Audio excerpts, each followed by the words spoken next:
더불어민주당이 광주 동남을과 광산을 두 곳의 컷오프 결과를 발표했습니다. 탈락한 예비 후보들은 불공정하다며 거세게 반발하고 있습니다. 광주 군공항 이전 문제를 놓고 김영록 전남지사와 김산 무안군수가 회동 약속을 한 지 한 달이 넘었습니다. 실무 협의가 겉도는 가운데 골든타임을 놓치지 않을까 우려됩니다. 순천의 단조립장 등 민간 우주발사체 생산시설이 착공됐습니다. 고흥 우주발사체 국가산단도 속도를 내면서 전남이 우주발사체 산업의 허브로 도약할 것으로 기대됩니다. 명절 때마다 되풀이되는 쓰레기 대란이 올해도 어김없이 일어났습니다. 선물 포장이 제대로 분리되지 않고 음식물 쓰레기까지 섞이면서 처리의 골머리를 앓고 있습니다. 여러분 안녕하십니까? KBC 8시 뉴스입니다. 더불어민주당이 광주 두 곳을 포함해 지역구 24곳의 공천심사 결과를 추가로 발표했습니다. 공천관리위원회는 비교적 논란이 적은 곳부터 발표하고 있다는 입장이지만 광주를 중심으로 반발이 거세지고 있습니다. 이형길 기자입니다. 민주당 공관위가 광주 광산을과 동남을 지역구의 공천심사를 발표했습니다. 광주 광산을에서는 현역 민영배 의원과 정재혁 예비후보가 양자 대결을 벌이게 됐습니다. 이곳에 공천을 신청했다가 컷오프된 예비후보들은 반발했습니다. 두 경선 후보 간 여론조사 지지율 차이가 30%포인트를 넘는다며 사실상 단수 공천이라는 겁니다. 가장 약체로 평가받고 있는 후보를 현역 의원과 맞세운다는 것은 광주에서는 단수 공천을 하는 거나 마찬가지입니다. 동남을에서는 현역 이병훈 의원과 안도걸 전 기재부 차관이 맞붙게 됐습니다. 컷오프된 김성환 예비후보는 언론사 여론조사에서 줄곧 선두를 달렸다고 반발하며 재심 신청 입장을 밝혔습니다. 하지만 민주당 공관위는 지금 발표된 지역은 논란이 없는 지역구라는 입장입니다. 논의한 순서대로 지금 발표를 하고 있는데 아무래도 그 논란의 소지가 없는 그런 지역들부터 저희가 발표를 하고 있습니다. 공관위는 호남 지역의 경우 경선이 원칙이라면서도 전략 지역구로 지정된 서구 울의 공천 방식에 대해서는 계속 함구하고 있습니다. 민주당은 다음 주 초 추가 공천 심사 결과를 발표할 예정인 가운데 전남은 선거구 획정 지연을 이유로 이번에도 결과 발표에서 제외될 것으로 전망됩니다. KBC 이영길입니다. 광주 군공항 이전 문제를 놓고 전남도지사와 무안군수가 설 연휴 전후에 회동하겠다고 밝힌 지 한 달이 넘었습니다. 하지만 어찌된 일인지 만날 기미가 보이지 않고 있는데요. 군공항 이전을 위한 골든타임은 자꾸 흘러만 가고 있습니다. 강동일 기자의 보도입니다. 김산 무안군수가 김영록 전남도지사와 만나겠다는 의사를 밝힌 건 지난달 14일. 김영록 지사도 지난달 24일 기자회견에서 물밑 대화를 하고 있다며 설 전후에 만날 수 있을 것이라고 말했습니다.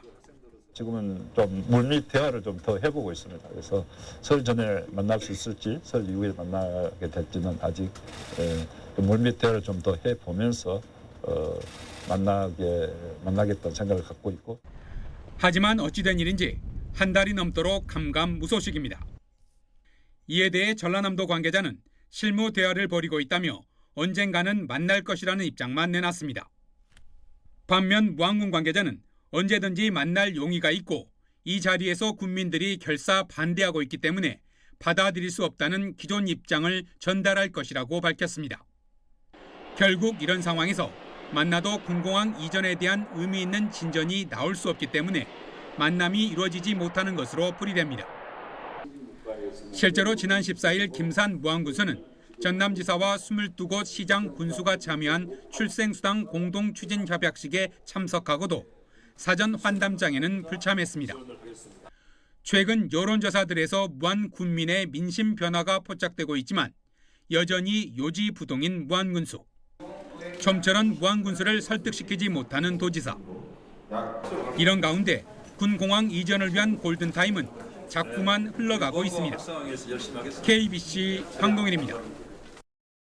강기정 광주광역시장이 올해 안에 군공항 이전을 마무리 지어야 한다고 재차 강조했습니다. 강 시장은 오늘 간부회의에서 광주 군공항 이전과 무안국제공항 활성화를 위해 광주시장과 전남지사, 무안군수의 3자 회담이 중요하다며 전남과 무안이 화답하면 어떤 틀이라도 회담에 적극 응하겠다고 밝혔습니다. 그러면서 무안군을 향해 무한 군민을 위한 것이 어떤 것인지 생각해 달라고 요청했습니다. 순천 율촌산단에 우주발사체 단조립장을 포함한 민간 발사체 생산시설이 착공됐습니다. 최근 고흥 우주발사체 국가 첨단 산업 조성 사업도 속도를 내게 되면서 전남이 우주발사체 산업의 허브로 도약할 수 있을지 기대됩니다. 정경원 기자입니다. 발파!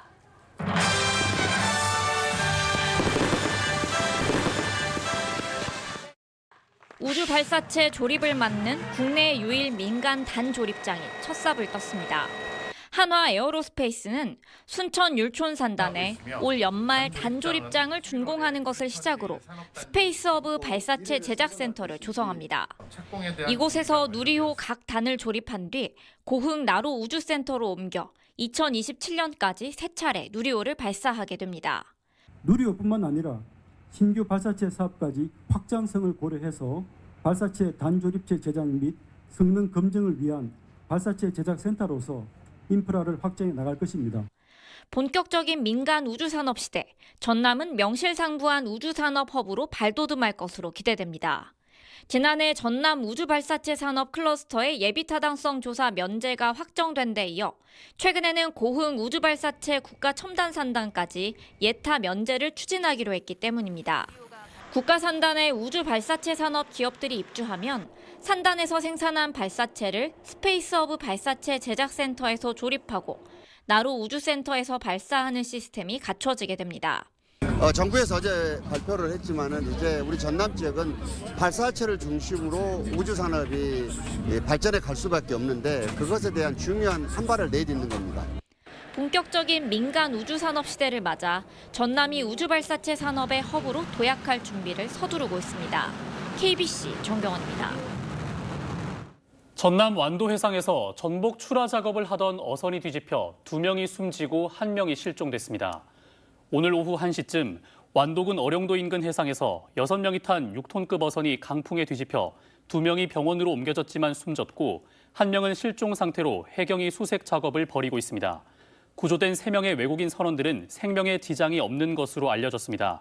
해경은 수색을 마치는 대로 정확한 사고 원인을 조사할 계획입니다. 정부의 의대 증원 방침에 반발하는 의사단체가 전국 곳곳에서 집회를 열고 정부를 규탄했습니다. 광주시와 전남도 의사회 소속 의사들도 거리로 나섰는데 전공의 등은 참여하지 않아 대형 병원은 정상 운영됐습니다. 신대희 기자입니다. 의대 정원 결석 확대, 의례책에 붕괴된다. 의사협회 소속 의사들이 손팻말을 들고 정부의 의대 증원 방침에 반대의 목소리를 높였습니다. 이들은 내년부터 의대 정원을 2,000명 늘리면 교육의 질이 떨어지고 국민의 의료비 부담도 커진다고 주장합니다. 무엇보다 의사 수가 늘어도 환자들이 지역에서 양질의 의료를 접하는 것이 어렵다고 강조했습니다. 저희들이 주장하는 것은 의사 수가 아니라 의료의 접근도, 의료의 질을 설명을 하는 거죠. 이런 의사의 주장에 전문가들은 반박하고 있습니다. 현재도 의사가 부족해 일부 간호사들이 빈자리를 메우고 있고 향후 고령화가 심해지면서 의료 수요는 더 커질 수밖에 없다는 겁니다. 의사가 부족해서 의사의 고유의 업무들이 간호사나 일반 직원들한테 넘어가고 있거든요. 이런 것부터 정리를 하지 않고 어떻게 의대 정원을 늘리지 않겠다고 하는지 도무지 이해할 수 없는 상황이라고 생각합니다. 이번 집회에는 전공의나 수련의가 참여하지 않으면서 대형 병원은 정상 운영돼 환자의 불편은 크지 않았습니다. 의사단체가 강력한 대정부 투쟁에 나서겠다고 밝힌 가운데 정부는 비상진료 체계를 준비하는 등 물러서지 않겠다는 입장이어서 양측의 갈등은 당분간 이어질 것으로 보입니다. KBC 신대입니다. 명절이면 되풀이되는 쓰레기 대란 올해도 예외는 아니었습니다. 지자체가 수거한 재활용품이 평소보다 30%나 늘었는데요. 제대로 분리수거도 되지 않아 처리에 어려움을 겪고 있습니다. 임경섭 기자가 현장 취재했습니다. 수거 차량에서 한가득 쓰레기가 쏟아집니다. 한 무더기를 퍼내보지만 거의 줄어들지 않습니다. 나흘간의 설 명절이 끝나자 과자 봉지, 포장용기 등 온갖 쓰레기가 재활용품 선별장으로 밀려듭니다. 아무래도 이제 명절에는 이제 택배나 그런 거 선물용이 많이 나오기 때문에 스티로폼 박스나 그런 게 많이 발생하고 그다음에 종이 포장지 같은 경우가 많이 발생되는 것 같습니다. 하루 평균 30톤가량 재활용품을 처리해 왔지만 설 명절 직후에는 40톤까지 늘어납니다. 아침 6시부터 4시간 동안 수거된 재활용 쓰레기입니다. 명절 포장에 사용된 스티로폼들이 벌써 이만큼 산처럼 쌓였습니다. 명절 선물 포장들이 제대로 분리되지 않은 데다 음식물 쓰레기까지 섞여 있어 처리도 쉽지 않습니다. 복합 플라스틱으로 되어 있어서 잘 확인하고 올바른 분리 배출을 하는 것이 또 중요하겠고요. 친환경적이고 실속적인 그런 선물 세트로 좀 변화하는 것에 대한 좀 인식 개선 캠페인도 함께 이루어져야 할 것 같습니다. 명절이면 반복되는 쓰레기 대란에 지자체마다 처리에 골머리를 앓고 있습니다. KBC 임경섭입니다. 보증 사고가 난 한국건설 오피스텔 분양 계약자들을 위해 광주의 주택도시 보증공사 보증 채무이행 창구가 임시로 문을 엽니다. 광주시는 분양 계약자들이 중도금 이자를 떠안게 된 한국건설 4개 현장 가운데 북구 신안동과 동구 궁동 현장이 보증사고 현장으로 지정됨에 따라 계약자들이 담당 센터인 대전을 방문하지 않아도 보증채무 이행 접수를 할 수 있도록 이달 말쯤 광주에 임시 창구를 마련하기로 했습니다. 한편 한국건설의 수기동 오피스텔과 산수동 공동주택 현장의 경우 실행 공정률이 25%를 넘어서는 오는 4월쯤 보증사고 현장으로 지정될 것으로 예상되고 있습니다. 백재욱 영암 무안 신안 국회의원 예비후보가 민주당을 탈당하고 무소속 출마를 선언했습니다. 백 후보는 민주당이 공정하지 않고 공평하지도 않은 이유로 선거 출마를 막았다며 지난번 선거 출마는 되고 이번에는 되지 않는 이유를 납득할 수 없다며 민주당 탈당 뒤 무소속으로 출마해 승리한 후 다시 민주당으로 돌아오겠다고 밝혔습니다. 백 후보는 문재인 정부 시절 청와대 사회혁신 수석 비서관실 선임 행정관을 지냈습니다. 신정훈 민주당 의원이 영암 무안 신안 선거구를 쪼개는 선관위 선거구 획정 위안은 반드시 수정돼야 한다고 주장했습니다. 국회 정치개혁특별위원회 소속 신 의원은 국회 소통관에서 기자회견을 열고 선관 위안은 인구 비례, 농산어촌 지역의 대표성에 부합하지 않고 지역 간 균형 발전이라는 민주당 원칙에도 역행한다며 이같이 말했습니다. 그러면서 여야 간 협상 교착 상태로 향방을 가늠할 수 없는 선거구 획정을 빨리 마무리해야 한다고 덧붙였습니다. 광주시 교육청이 성적 우수자 특혜 의혹이 제기된 서석고등학교에 대한 특별 감사에 나섰습니다. 광주시 교육청은 감사부서 직원들을 서석고에 보내 학교생활기록부와 기숙사 선발 관련 서류를 확인하는 등 감사를 진행하고 있습니다. 서석고에서는 성적 우수 학생들의 학교생활기록부를 특별 관리하는 등 조직적으로 최상위권 학생들에게 특혜를 제공했다는 의혹이 제기됐습니다. 수사를 무마해주겠다며 거액을 받아 챙긴 사건 브로커가 징역형을 선고받았습니다. 광주지법 형사 8단독은 가상자산 투자 사기범에게 수사 무마 또는 편의 제공 명목으로 18억 5,450만 원을 받아 변호사법 위반 혐의로 기소된 사건 브로커 성모 씨에게 징역 3년 6개월과 추징금 17억 1,300만 원을 선고했습니다. 성 씨는 수사기관 청탁을 통해 사기범의 구속 수사를 막아주고 수사 기밀을 전달받은 것으로 드러났습니다. 5.18 기념재단이 5.18 민주화 운동 관련 허위 사실을 유포한 극우 농객 지만원 씨를 5.18 특별법 위반 혐의로 처벌해달라고 경찰에 추가 고발장을 제출했습니다. 기념재단은 지 씨가 지난해 1월 10일 펴낸 책에서 광주에 투입된 북한 특수군이 시민으로 위장하고 무장폭력 사태로 상황을 변질시켰다고 적어 5.18 역사를 왜곡했다고 밝혔습니다. 지 씨는 시민을 북한 특수군이라고 지칭 비방해 지난해 1월 12일 징역 2년형의 대법원 확정 판결을 받고 수감 중입니다.